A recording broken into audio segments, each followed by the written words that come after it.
Makinig kayo mga bobot tanga. Yung mga tauhan ng idol nyo, ayan na, nagbaliktaran na. Liting ko, mga tauhan, malalapit na mga tauhan at naging syota pa ng idol nyo, yung isa. Bumaliktad na. Pero bakit kayo nananatiling tanga? Ha? O kita mo kagaguhan ni G. Walang jurisdiction, bobo, tanga. Hindi mo ba alam na hanggang 2019, membro ang Pilipinas ng ICC? Hindi naman tinitignan kung hanggang saan. Ano? Dahil wala ka na, ibig sabihin. Kasi naniniwala ito sa mga idol nila. Pinipilit ni Panelo, ni kung sino pa, na walang jurisdiction ng Pilipinas. Tama naman. Walang jurisdiction, pero may kailangan silang habulin. Nung panahon na panay-patayan ang nangyayari sa Pilipinas, nung panahon ng idol nyo. Kita nyo, hanggang kailan? Ang tanong ko, alam mo ba kung hanggang kailan membro ang Pilipinas sa ICC? Sige nga, kasi naniniwala ka sa balita ng mga bobo. Kaya nagiging bobo ka. O ano, hanggang kailan naging membro? Pakisagot. Pag hindi mo nasagot yan, umuwi ka na. Diba? Umuwi ka na, tapos ang gawin mo, magsaing ka. Mag-ulam ka ng saluyot, okra, at talong. Oh. Ano? Sagot! Hindi nyo masagot. Oh, bobo talaga kayo. Kita nyo, simpleng tanong lang. Na hanggang kailan naging membro ang Pilipinas sa ICC? Kita nyo, hindi nila alam. Tapos, bira sa lilang bira na wala ng jurisdiction. Ang alin? Ang ICC sa Pilipinas? Oh, hindi nyo nga alam. Buti pa yung mga matatalino rito. Alam. 2019, sabi rito ni Mattel, pakita na natin sa mga bobot tanga. 2019, hanggang 2019 tayo. Sino presidente niyan? At yung mga nangyaring patayan, sakop ba ng 2019? Pababa o hindi? Sagot! Ang tatanga nyo, naniniwala kayo kay Panelong machong-macho. Oh, kita nyo. Huwag kayo maniwala sa talunan. Kaya nga talunan kasi bobo yan. Oh, di ba?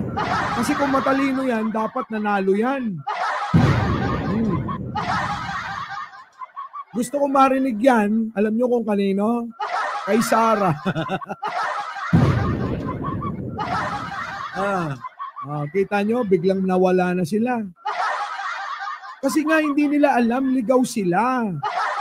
Sige, tuloy.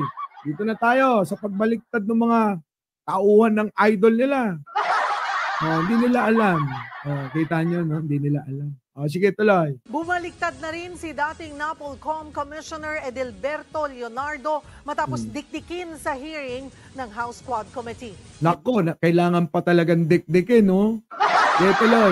Dumpit na niyang may reward system nga noong Duterte drug war. Nasa frontline ng balitang yan, si Marian Enriquez. Yung mga rito.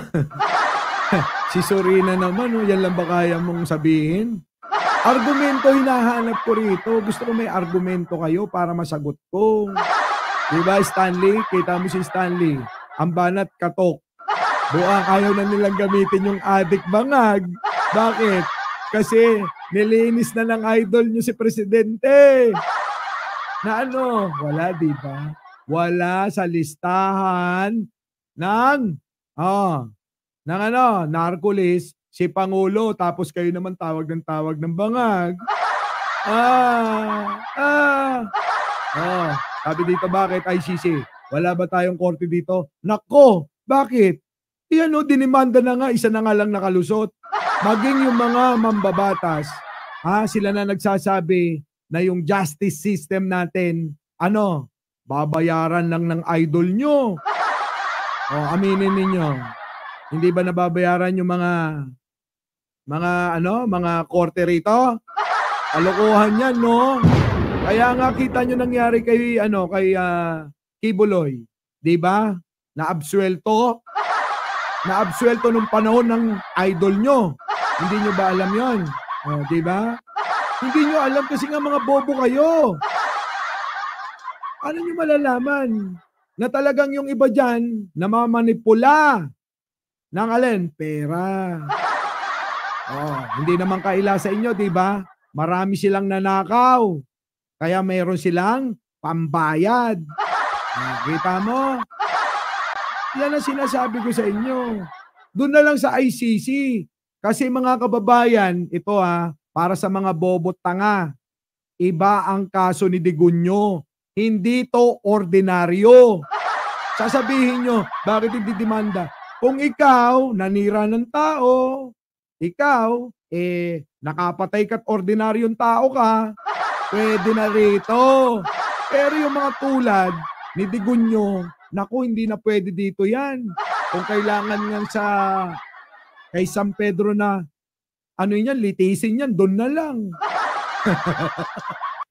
Diba?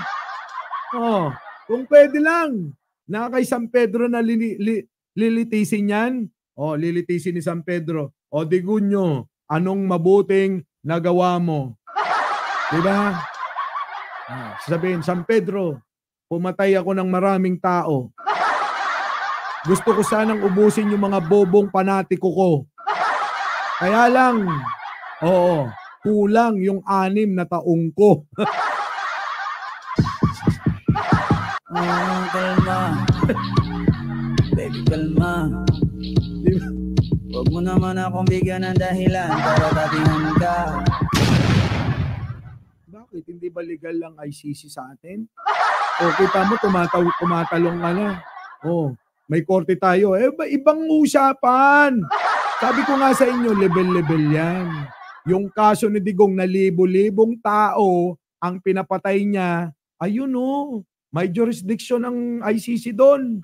Mula noong naging membro tayo hanggang 2019. May pasok ba doon?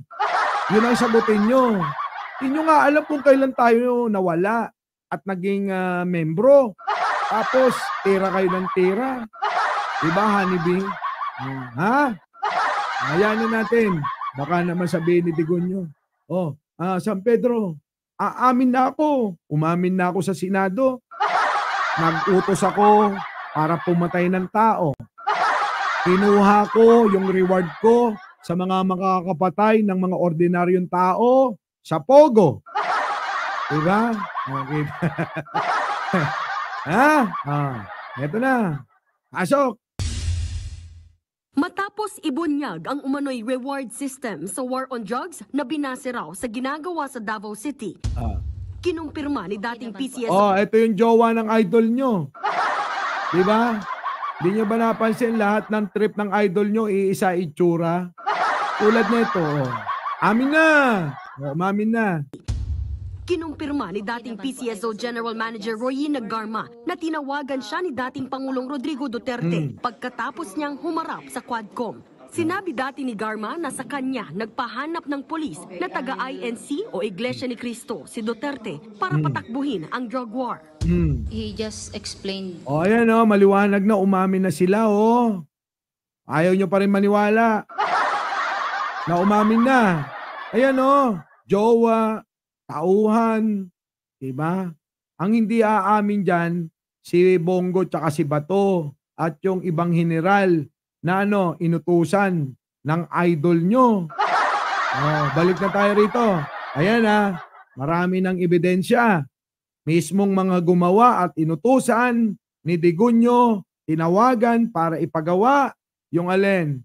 Malawakang pagpatay sa mga ordinaryong tao at sa mga kagalit nilang mga politiko.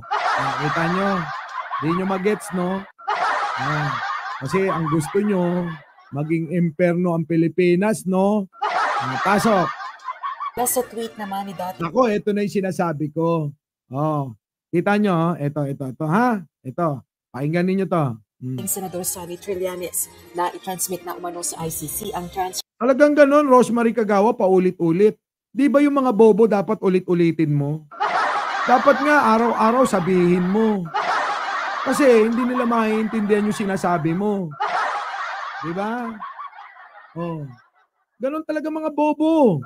Kailangan paulit-ulit hanggang maunawaan nila. Tignan nyo si Aling Rod at si Argo. Diba? Sa ginagawa natin paulit-ulit, natauhan. Oh. Yan sinasabi ko. Oh, kita nyo yung mga vlogger sa kabila. Oh, araw-araw sinasabihan ko. Paulit-ulit. Oh, ayun. Diba? Natauhan. Bumaliktad. Oh. Kasi nga mga bobo. Ulitin ko lang. Sa mga bobo, tanga, mangmang, kailangan inuulit-ulit yung paliwanag para maunawaan. Gets mo? Diba? Huwag kayong tanga. Pasok. Eto na, Senator Trillanes. Pasok. Evelyn Calison, thank you naman. Opo. O, eto na. O, sabi dito, dami viewers, konti lang nagla-like. Siyempre, makaramihan dyan, DDS. Diba? Sadya ko talaga silang pinapapunta rito para nang sa ganon, marinig nila tayo. Oh, hindi nila alam yun. Senator Trillanes, ano na? Isoko na ito si Duterte. Samantala, sa tweet naman ni dating Senador Sonny Trillanes na i-transmit na umano sa ICC ang transcript ng pagdinig ng Senado sa anti-drug war. Nako po, na-transmit na po ngayong sa ICC ang transcript, yung minutes yun. Ng Senate hearing kung saan maraming inamin si Evil Dutz na idol ng mga tanga at bobot mangmang tungkol sa EJK. Mag-iiyakan na ang mga DDS pag dinampot na si Digong. The pertinent Quadcom transcript were transmitted early.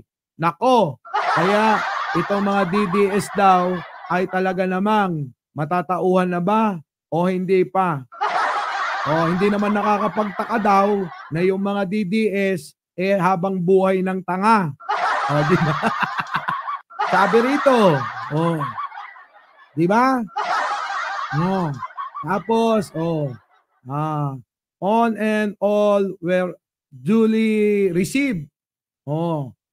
Lahat ng ito ay makakamit sa trial later on. Nako! At mag-iiyakan uli yung mga DDS dito. At syempre, dahil mga bobot tanga yan, malamang walang pera yan para puntahan yung idol nila. Saan? Belgium yata, Europe yun. Nako! Pero mo, pupunta kayo ng Europe. Nako! Kukuha pa kayo ng visa. Nako! Diba? Kukuha kayo ng Schengen visa. Nako, mahirap kumuha nun. Para lang makita nyo yung idol nyo, nay. Nako, iyakan na.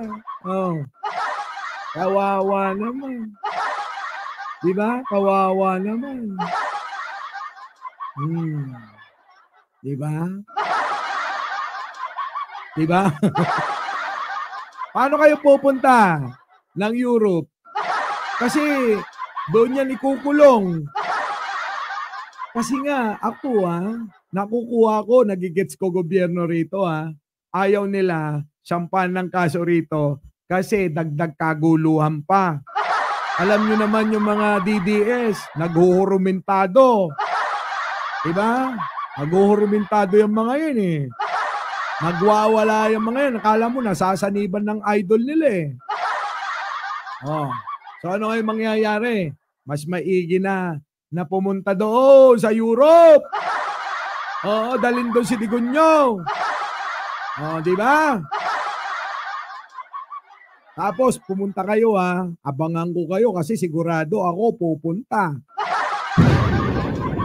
Hindi kayo nakapunta Hindi nyo talaga mahal, nagpapanggap lang kayo. Sige, tuloy. Maging ang transcripts din umano naman nakalipas na hearing ng House Quadruple Committee o Quadcom kaugnay ng EJ case. Lahat umano ito magagamit sa ICC trial. Nako po, magagamit lahat yung mga sinabi nila. Yung mga sinasabi ng mga DDS na ang galing talaga ni Digunyo. Pinagtatawanan yung mga biktima. Biruin mo, pinatay mo na. Inulila mo na ang pamilya niya. Tapos pinagtatawanan pa nila. Kita nyo? Diba? Sige, tuloy. Itinanggi naman ng Quadcom overall chairperson na si Representative Robert Ace Barbers na nagbigay ng transcripts ang 4 House panels sa ICC. As far as the Quadcom is concerned, there was no authority coming from anyone, any of the co-chairs, to release transcript of records ng Quad hearings, no, and release it to the ICC. Kasi namin is we will not be bothered by the request of the ICC. Bahala sila if they want to access. Para naman siyempre, kailangan sabihin yung mga diskarte yan, ha. Ito naman yung idol pang isa nila na machong macho. Machong macho. Ito yung yung katwiran ng mga bobo rito. Kasi ito pinapanood nyo. Isang talunan. Pag ito pinanood ninyo, ilang beses na ba tumakbo to? Si Panelo. Naku, maraming beses na pero talo pa rin eh. Kasi nga, bobo. Panelo! Pasok! kay Attorney Salvador Panelo. Ito yung katwiran nyo para matuwa naman kayo. Para naman maipakita natin yung kakampi nyo. Ito yung kakampi nyo. Pasok. Chief Presidential Legal Counsel ng Duterte Administration. Walang jurisdiksyon ng ICC sa Pilipinas, kaya wala itong otoridad na maglabas ng warrant of arrest laban sa kahit sino mang mamamayan ng bansa. Sakali namang baguhin ni PBBM ang posisyon nito at makipagtulungan. Bakit may sakali? Yung idol nyo talaga, Sabi mo walang jurisdiction. Wala na. Kahit na kung walang jurisdiction, wala nang sakasakali. Yan ang problema yung sakali. Papalamunin nyo yung mga tangat bobo, paniniwalain nyo na walang jurisdiction pero biglang may sakali. Ano ba? Teka muna. Mahirap yung may sakali Panindigan mo na walang jurisdiction. Hindi na yung kung sakali. Para ganito kasi yung gusto nila. Yung mga bobo tanga, makinig kayo Ganito gagawin. Walang jurisdiction ng ICC sa Pilipinas. Para pag dinampot, si Digunyo, ang isisisihin, alam nyo kung sino? Si Pangulo. Ganon nila pinapasama si Presidente. Kahit wala namang kinalaman. Wala namang kinalaman. Si Pangulong Bongbong Marcos ba ang mga nagpapatay sa mga ordinaryong Pilipino? Hindi naman. Sino? Idol nyo. Di ba? Idol nyo. Eto na, yung kung sakali. Namang baguhin ni PBBM ang otoridad na maglabas ng warrant of arrest laban sa kahit sino mang mamamayan ng bansa. Sakali namang baguhin ni sakali namang baguhin ang posisyon. PBBM ang posisyon nito at makipagtulungan sa ICC. Pagsusuko umano ito ng Yan na yung sinasabi ko. Yan na yung sinasabi ko. Pasasamain na nila. Mina-mindset na nila yung mga bobo. Diba, Jojo Chavez? Mina-mindset yung mga bobo. Akala ko ba walang jurisdiction? Bakit ngayon kung sakali na magbago isip ni Pangulo? Para nga sisihin si Pangulo pag biglang dinampot yung idol nyo. Siyempre magwawala kayo. Ganon gagawin nyo. Sasabihin nyo kasalanan yan ni Presidente Bongbong Marcos. Bakit Presidente Bongbong Marcos? Kasi hindi na nila matawag na bangag adik. Bakit? Sunog na sila ron. Bakit? Nilinis na. Nino? Ni Digunyo si Pangulo. Na wala sa listahan ng mga adik. Saan? Sa narcolist. Our beloved Boss Mike